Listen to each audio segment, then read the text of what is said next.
Good day everyone, it's me again, Rolly from DIY Pets. So today we're gonna be unboxing and installing the MGRX5 exhaust tip which we purchased from Lazada. So after removing all the bubble wraps from the box, so here's what's in the inside. So this one is the right hand side muffler tip. So this is a MGRX5 is a dual exhaust tip. So this one is on the right hand side.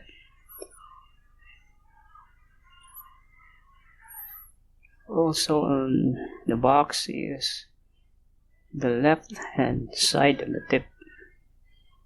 So this is one of the accessories that I'm purchasing in to seemingly upgrade my MGRX5. So it also comes with a USB card stick,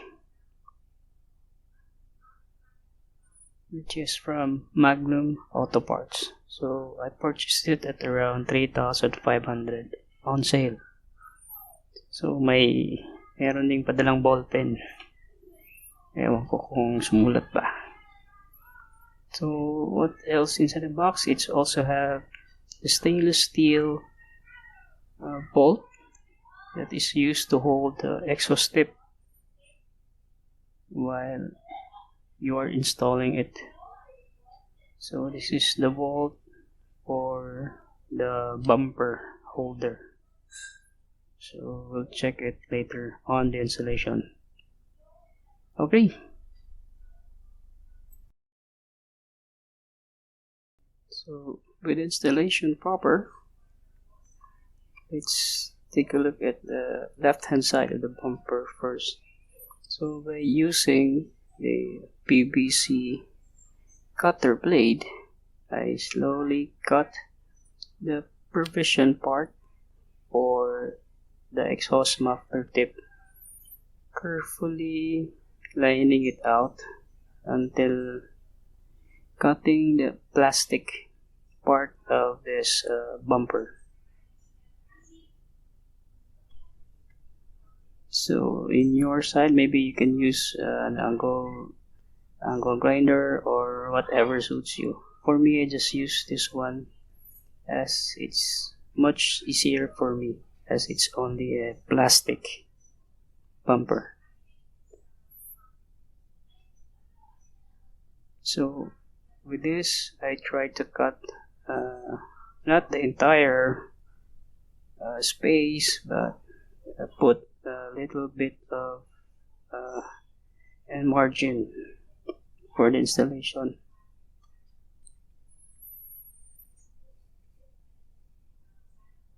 So this is what it looks like. You have just going to untie the bolts embedded in the muffler tip and try to fit it in the muffler tip for you to be able to check if it will fit properly or not. So with this, I'm carefully cleaning the remains of the plastic provision. Just slowly cutting out to make an even margin and fitting the exhaust tip as well.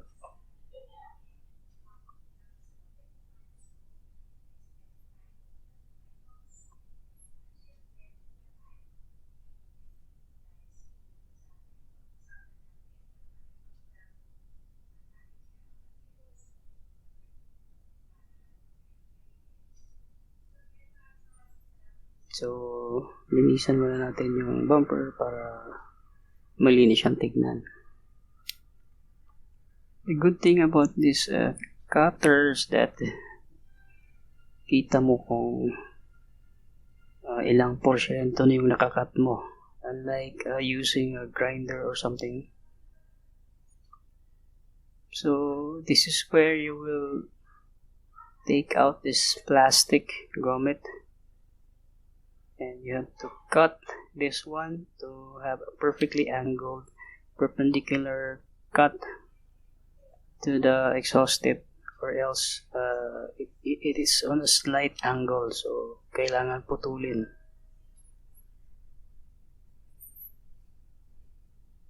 So to cut this one, I'm using the angle grinder to cut the exhaust tip. So yung sa dulo lang.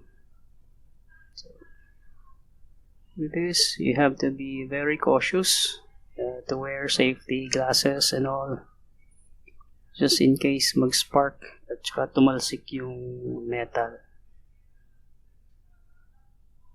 So just easy lang muna.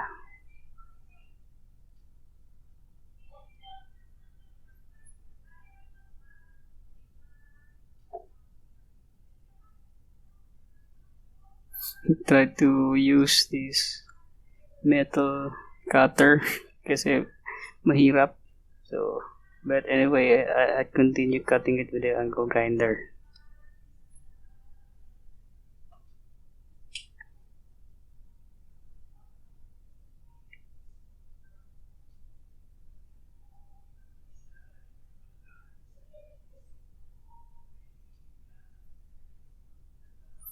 Careful lang kasi mainit pagkatapos.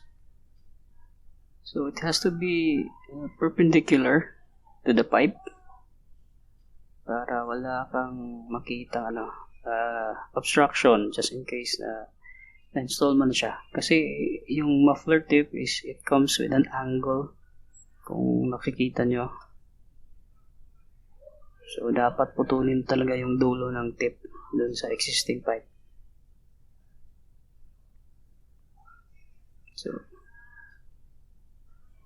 So here, just trying to fit the exhaust tip and adjusting it with the use of the screws and with the bolt in the muffler holder. So yun lang, konting linis kasi medyo masikip.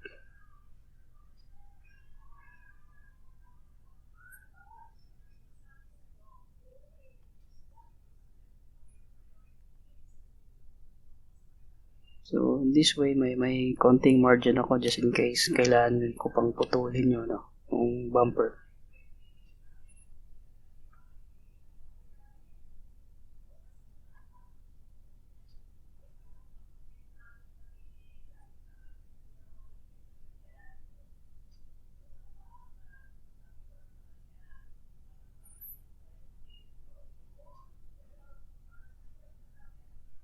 So, tightening the bolt or the lock bolt so that it would nicely fit on the tip of the muffler exhaust.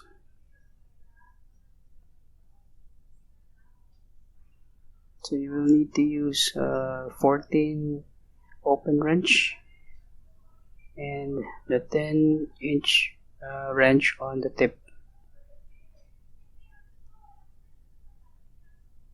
So, meron siyang tatlong bolt on the tip itself, tapos may isang bolt holding the muffler tip on the bumper provision dun sa right. So, later we'll check.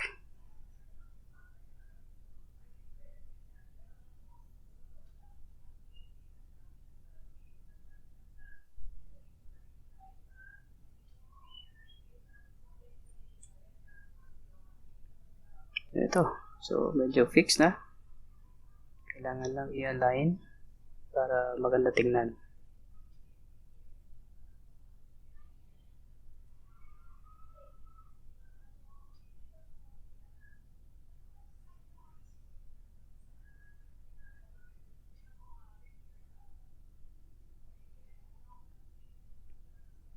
So, lapit na matapos.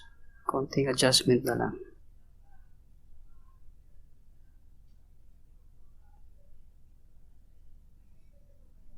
See to it that yung mga bolts and nut is nakahigpit siya. So, ito na yun. The final installation on the left hand side. So, it is the placement of the bolt holder So this is on the tip exhaust.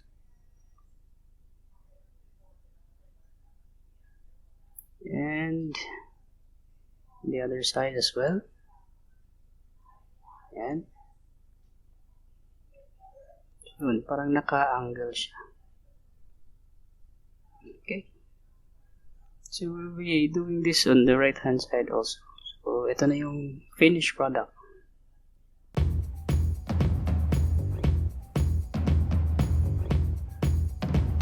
So this is on the left hand side. And on the right hand side. So if you come to look at it, so gumanda naman siya. So parang ano siya. Okay. Thank you.